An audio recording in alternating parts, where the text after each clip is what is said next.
বাহ মা বাহ, বেশ বললে মা, বেশ। আমি তোমাকে একটা ধর্মের বই আনতে বলেছিলাম, তুমি একটা হাসির বই নিয়ে এলে। ভুল কে করলো, আমি না তুমি? আমি তোমাকে খালি কমন্ডল আনতে বলেছিলাম, তুমি তুমি জল ভর্তি করে সেটা নিয়ে এলে। মা, সব ভুল ভ্রান্তি তুমি করলে, এখন তুমি আমার দিকে আঙুল তুলছো মা। হ্যাঁ তুলছি বাবা, কারণ আপনি এগুলো যা করেন সব আপনার ভোজবাজি আর হাত সাফাইয়ের সাহায্যে করেন।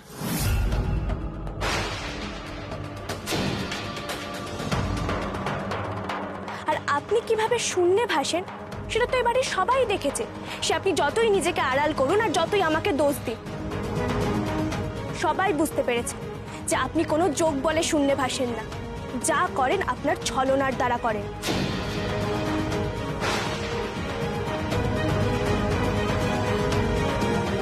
এবার কিন্তু বড্ড বাড়াবাড়ি করছো গৌরী। আমি তো সবে শুরু করেছি ছোট দাদু, আমাকে আরেকটু বলতে দাও। ধূর্জুটি বাবার কাছে এমন অনেক জিনিসই আছে যা দিয়ে মানুষের চোখে সহজেই ধুলো দেওয়া যায়। মিথ্যে কথা, মিথ্যে কথা। আমি যা করি সকলের সামনে করি, আমার আমার ঐশ্বরিক ক্ষমতা বলে করি। কারোর চোখে ধুলো আমাকে দিতে হয় না। আপনি যে সত্যি কথা বলছেন না তার প্রমাণ হয়তো এখনো এই ঘরে আছে। প্রমাণ? কি কি কি প্রমাণ আছে? ওই যে আপনার ওই বিশেষ বইটা, যার একদিকে শ্রীচণ্ডী আর একদিকে 101টা হাসির গল্প, যেটা আপনি হাতে নেওয়ার সময় হাতের কারসাজিতে উল্টে নেন আর সবাই বোকা বনে যায়। বা আপনার ওই কমন্ডলটা, যার ভেতরে আলাদা একটা জায়গা আছে জল রাখার, সোজা থাকলে কিচ্ছু বোঝা যায় না, কিন্তু যেই কাজ করা হয় সেটা থেকে জল পড়ে। আমি যে অমনোযোগী সেটা প্রমাণ করতে তো এইসব জিনিস দিয়ে আপনি উঠে পড়ে লেগেছিলেন, তাই না বাবা? আর মিষ্টির হাড়ি যে হাতের কৌশলে অদল বদল হয় সে তো আমি অনেকদিন আগেই বুঝেছিলাম, কিন্তু তাও কাউকে কিচ্ছু বলিনি। কি করে বলবে তুমি গৌরী? যে কথাগুলো তুমি বলার কথা বলছো তার জন্য তো সাহসের প্রয়োজন। সে সাহস তো তোমার কাছে নেই। কিন্তু খবরদার গৌরী, ভবিষ্যতে ভুলেও কখনো শৈলমার সঙ্গে টক্কর নেওয়ার কথা মাথাতেও এনো না তোমার। ভবিষ্যতের কথা আমি বলতে পারবো না শৈলমা, তবে আমি আগে কেন বলিনি জানেন বাবা? কারণ মানুষ আপনাকে অন্ধ বিশ্বাস করে, আপনার বুজরুকিকে সত্যি ভাবে। আর আমি এটাই বোঝার চেষ্টা করছিলাম যে আপনি মানুষের সাথে এতটা তঞ্চকতা কেন করেন। কিন্তু এবার আমি সবটা বুঝতে পেরেছি। মা আমাকে পথ দেখিয়েছে, আর আপনি শুধু মানুষের সাথেই নয়, মায়ের সাথেও তঞ্চকতা করেছেন। মায়ের নাম ভাঙিয়ে ঝুড়ি ঝুড়ি মিথ্যে কথা বলেছেন। মা কিন্তু এত পাপ কখনোই সহ্য করবেন না ধূর্জুটি বাবা। অন্যের দিকে আঙুল তোলার আগে আয়নার সামনে দাঁড়িয়ে ভালো করে একবার নিজেকে দেখে নাও গৌরী, যে তুমি কি কি করেছো। দাঁড়িয়ে দাঁড়িয়ে বড় বড় কথা বলছো তুমি। এত কিছু হয়ে গেছে, জলের মধ্যে আগুন জ্বলে উঠেছে, কত কি ঘটে গেছে। ছি ছি ছি ছি ছি ছি ছি ছি ছি ছি, এত কিছু, তারপরও তুমি এখানে দাঁড়িয়ে দাঁড়িয়ে কথা বলছো। নিজে দোষী হয়ে তুমি অন্যের দোষ ধরতে এসেছো। তুমি তো বিরাট মিথ্যেবাদী গৌরী। আমি মিথ্যেবাদী? তাহলে তো এই কথাটাও মিথ্যে শৈলমা, যে আমি নকল হীরের ব্যাপারে শুনেছিলাম আর সেটা নিয়ে মিথ্যে কথাও বলেছিলাম, তাই তো? কি বলছো কি তুমি? তুমি জানো তুমি যা বলছো তার মানে কি? বিশ্বাস করুন ছোট দাদু, আমি সত্যি সেদিন কিচ্ছু জানতাম না। আমি যতটুকু শুনেছিলাম আমি ততটুকুই বলেছিলাম, কিন্তু আজ যা আমি শুনেছি তা কোনোভাবেই মিথ্যে হতে পারে না। ধূর্জুটি বাবা নকল গ্রহরত্নের ব্যবসা করে।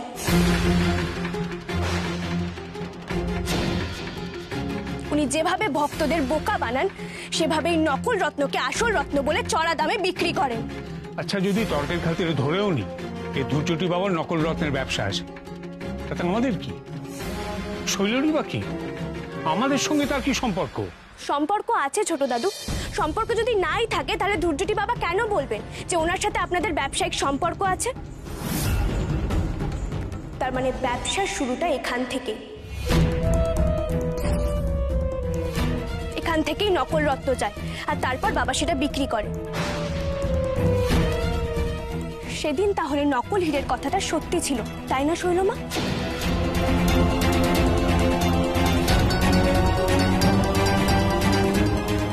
সর্বনাশ, গৌরী তো দেখছি সব জেনে গেছে, এমনকি নকল রত্নের ব্যবসাটা পর্যন্ত। তুমি আমার নামে এত বড় অপবাদ দিচ্ছ? তুমি জানো দাদার পর এই ব্যবসা আমি কিভাবে ধরে রেখেছি? কি না করেছি এই ব্যবসা, এই পরিবারের জন্য। আর শৈল, যাকে তুমি অপমান করছো, সে কোনো সাধারণ মানুষ নয়। শৈল স্বয়ং দেবীর অংশ। হ্যাঁ, দেবীর অংশে জন্ম ওর। তাকে অপমান করার ফল তুমি পাবে। তোমার সর্বনাশ হবে যদি ওর কাছে ক্ষমা না চাও, ও শরণ না নাও, সর্বনাশ হবে তোমার। আমার কোনো সর্বনাশ হবে না ছোট দাদু, কারণ আমি কোনো রকম কোনো মিথ্যে কথা বলছি না।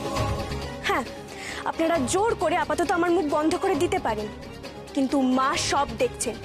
দিনের পর দিন এই অন্যায় মা কিছুতেই সহ্য করবেন না। যেই অন্যায় করুক না কেন তাকে তার শাস্তি পেতেই হবে। মায়ের রোষ ঠিক নেমে আসবে তার উপর।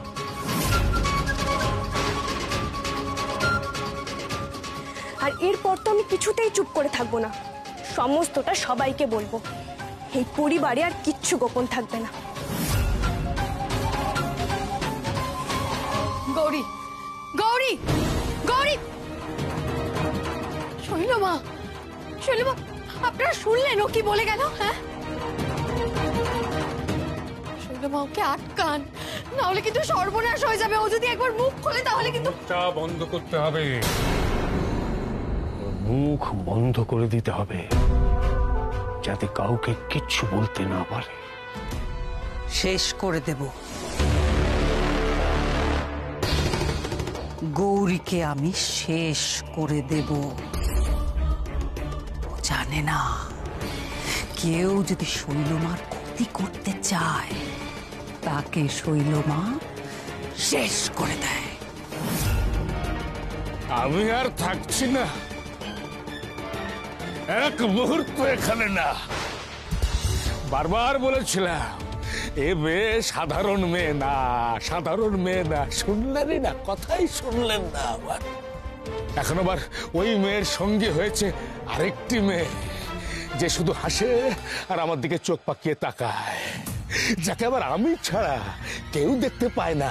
এর কি ঝামেলা রে বাবা, এটা কি ঝামেলা।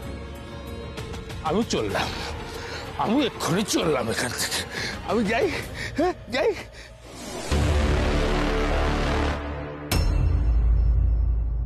না না, গৌরীমাকে ওদের সঙ্গে এভাবে একা ছেড়ে দেওয়াটা ঠিক হলো না। একই মেয়েটা অসুস্থ, যদি আরো অসুস্থ হয়ে পড়ে কেলেঙ্কারি হয় বলতো। আচ্ছা, তোমরা আজকে একটা অদ্ভুত জিনিস লক্ষ্য করলে?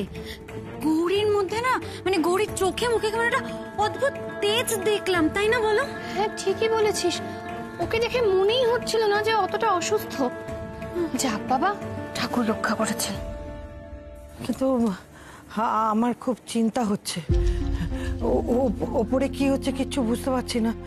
গৌরী ওখানে গিয়ে কি বলছে। চল না আমরা সবাই মিলে ওপরে গিয়ে দেখি কি হচ্ছে। দেখি।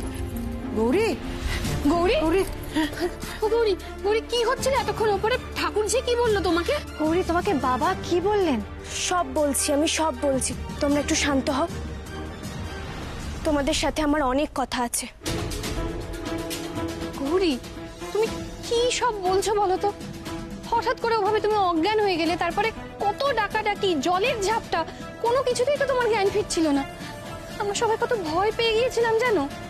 তারপরে হঠাৎ করে তোমার জ্ঞান চলে এলো, আর তোমাকে দেখে মনে হচ্ছে না যে এতক্ষণ তুমি এতটা অসুস্থ ছিলে, অজ্ঞান হয়ে পড়েছিলে। তার উপর কিরকম হেয়ালি করে করে কথা বলছো, আমি কিছু বুঝতে পারছি না। গৌরী, কি হয়েছে তোমার বলো তো? আমার তো কিচ্ছু হয়নি মা, আমি আমি তো অজ্ঞানই হইনি যে আমাকে অসুস্থ দেখাবে। সে কি অজ্ঞান হসনি? তাহলে অতক্ষণ ধরে অজ্ঞান হওয়ার মতো পড়েছিলি কেন? ছিলাম বলেই আজ এত বড় সত্যিটা জানতে পারলাম বাবা। আর তোমাদেরকেও আজ সবটা বলবো। শুধু এইটুকু জানো যে আমি যা করেছি মায়ের দেখানো পথেই করেছি। মাই আমার চোখ খুলে দিয়েছে, আর তোমাদেরকে সবটা বললে তোমাদেরও চোখ খুলে যাবে। তাই? তাহলে বলো না সত্যিটা কি? বলে দিল বলে দিল বলে দিল, এতক্ষণে সব বলে দিল। আর আর আর কিচ্ছু করা যাবে না শৈলমা, আর কিন্তু কিচ্ছু করা যাবে না। এই যে বাবা, উনি তো পালিয়ে বেঁচে যাবেন, আপনাকে তো কেউ ছুঁতে পর্যন্ত পারবে না। মরবো খালি আমি আর আপনার ভাই। আমরাই তো সবসময় আপনার সঙ্গে ছিলাম। তোমার এই মরা কান্নাটা তুমি বন্ধ করবে মাধুরী? তখন থেকে কানের পাশে শুধু কেঁদেই চলেছে। মাথাটা আমায় ঠান্ডা করে ভাবতে দাও। মাথাটা খারাপ করে দিল আমার একেবারে। না না না, এত সহজ তো নয়। একটা দুদিনের মেয়ে এসে আমাদের এত কালের প্রতিপত্তি, আমাদের এত প্রভাব সবকিছু নষ্ট করে দেবে, তা তো হতে পারে না। আর এই যে আপনি,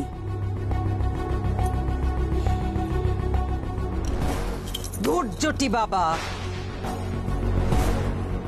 আপনি কিন্তু এত সহজে পালাতে পারবেন না।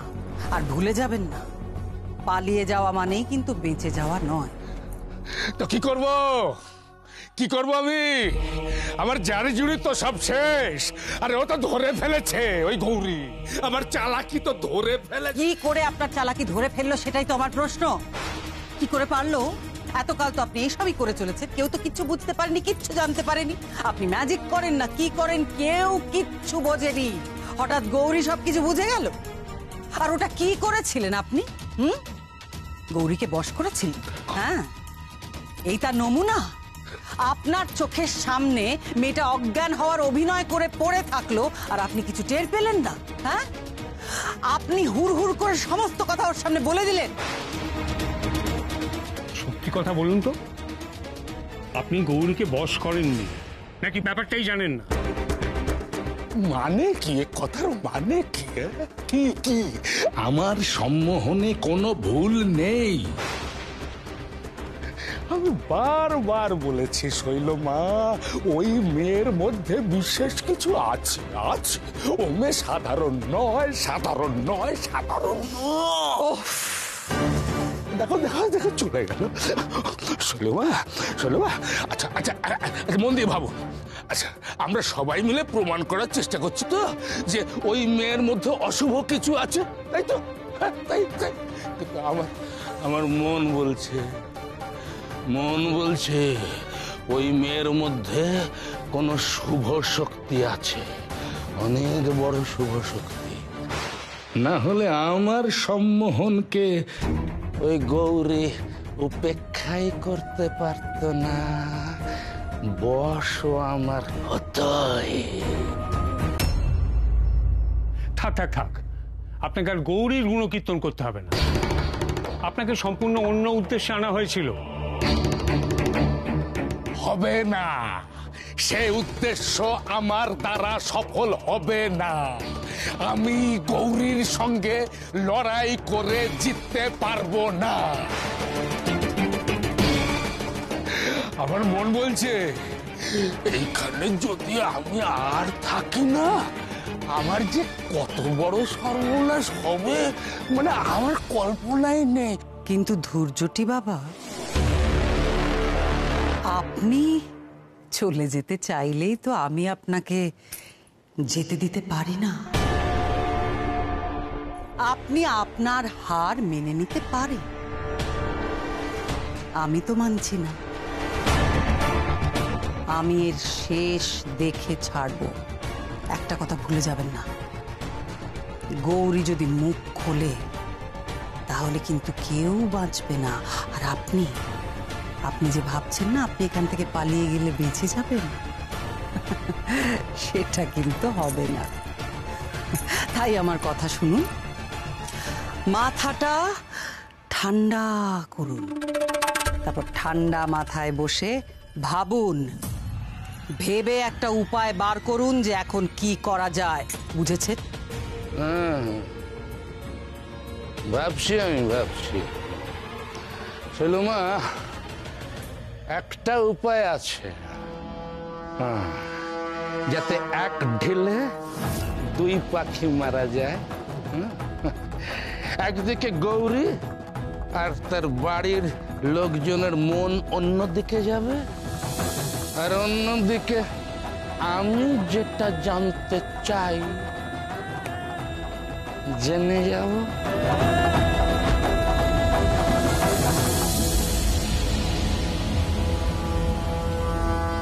তোমাদের নিশ্চয়ই সনাতন কাকার কথা মনে আছে? সনাতন কাকা? তুই হঠাৎ ওর কথা বলছিস কেন? তুই কি বলতে চাইছিস? ওই লোকটা, ও আবার কি করলো? না, সনাতন কাকা কিছু করেনি, কিন্তু কাকার একটা কথা মনে পড়লো। সে অনেকদিন আগেকার কথা। আমি মিথ্যে কথা বলছি না রে গৌরীমা, তুই সাবধানে থাকিস, তোর যে বড় বিপদ রে মা। তখন আমি সেটার মানে বুঝতে পারিনি, কিন্তু আজ আমি পরিষ্কারভাবে সবটা বুঝতে পারছি। বুঝতে পারছি যে মায়ের কাছে থেকে কিছু মানুষ দিনের পর দিন অন্যায় করে চলেছে মায়ের নাম নিয়ে। মায়ের দোহাই দিয়ে মানুষকে বোকা বানাচ্ছে, আর সেই সুযোগে নিজের আখের গুছিয়ে নিচ্ছে। গৌরী, কি বলছো বলো তো তুমি? এসব আমি কিছু বুঝতে পারছি না তো। কারা এসব অন্যায় করছে? হ্যাঁ গৌরী, তুমি ঠিক কাদের কথা বলতে চাইছো একটু বলো তো। আমি আমি একটা কথা বলতে চাই, আপনাদের। গুরুদেব, আপনি ব্যাগপত্র নিয়ে কোথায় চলে যাচ্ছেন? কেন? আমি এই মুহূর্তে বাড়ি ছেড়ে চলে যাচ্ছি। না না না, আমার পক্ষে আর এই বাড়িতে থাকা সম্ভব না। তবে যাবার আগে একটা কথা আমি বলে যাচ্ছি, গৌরী কোন সাধারণ মেয়ে নয়। গৌরী সব জায়গায় থাকতে পারবে না, সবার সঙ্গে থাকতে পারবে না। গৌরীর সঙ্গ সবার সহ্য হবে না।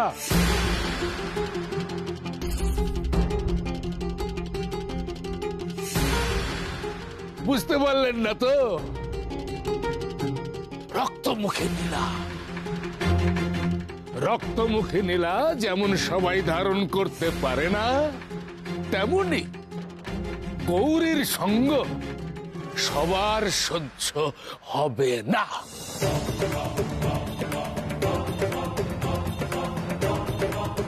তাতে ক্ষতি হবে। আমি আমার আধ্যাত্মিক শক্তি দিয়ে আমি বুঝতে পেরেছি। বাবা হঠাৎ এসব কথা বলছে কেন? আবার নতুন কি ছলনার আশ্রয় নিচ্ছে বাবা? তোমরা সকলে ভেবে দেখো, আমি গৌরী সম্পর্কে যে কথাগুলো বলেছিলাম তার তো একটাও মিথ্যা না, সবই সত্য।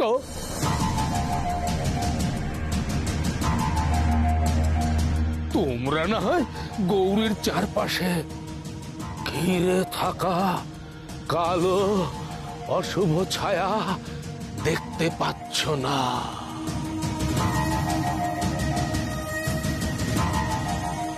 কিন্তু এটা তো বুঝতে পারছো সবসময় ওই গৌরীর চারপাশে কিছু না কিছু অঘটন, কিছু না কিছু অমঙ্গলজনক ঘটনা ঘটেই চলেছে।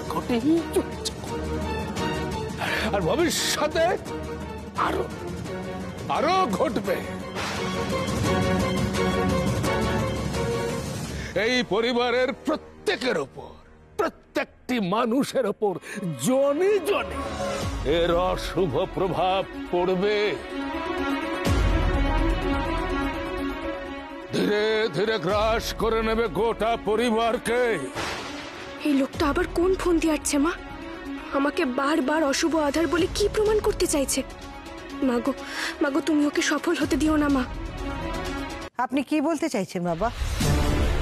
কি বলতে চাইছেন সেটা না বোঝার কি আছে? আমারও মনে হয় গৌরীর মধ্যে নিশ্চয়ই কোনো সমস্যা আছে, আর শৈল সেটা বারবার তোমাদের বলতে চাইছে, কিন্তু তোমরা কোনো গুরুত্ব দাও না।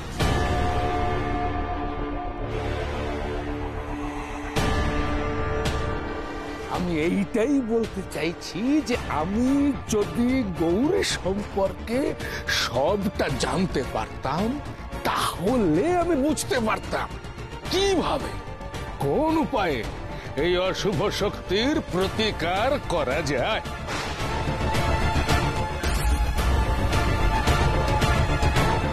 ওই গৌরীকে ঘিরে যা ঘটছে তা অবিলম্বে বন্ধ করা দরকার।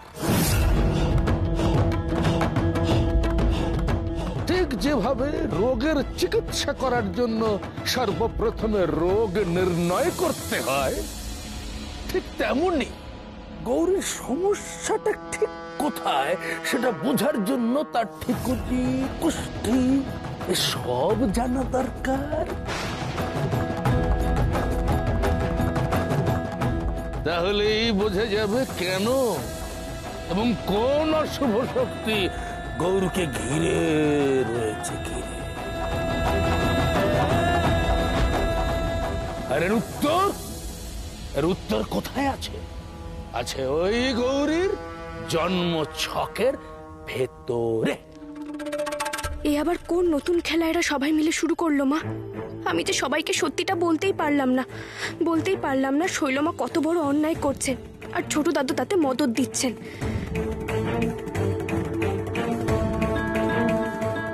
আর ধৈর্যটি বাবা যে কত বড় ভণ্ড সেই কথাটাও তো কাউকে জানানো হলো না।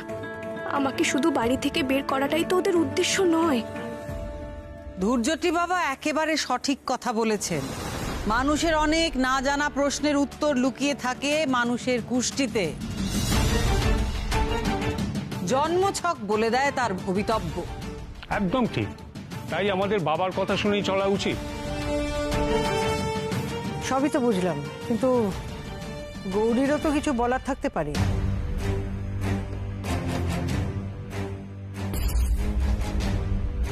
তখন গৌরী আমাদের কিছু বলতে চাইছিল। এখন আমরা যেটা বলছি সেটাই সবচেয়ে বেশি জরুরি। আমরা সবটা জানতে পারলে তারপর গৌরী কি বলছে সেটা শুনবো। গৌরী, তোমার ঠিকুজি কুষ্টি কি আছে আমাদের দাও। সবটা জানতে পারলে আমরা একটা সিদ্ধান্ত নিতে পারবো। আমার তো কোনো ঠিকুজি কুষ্টি নেই।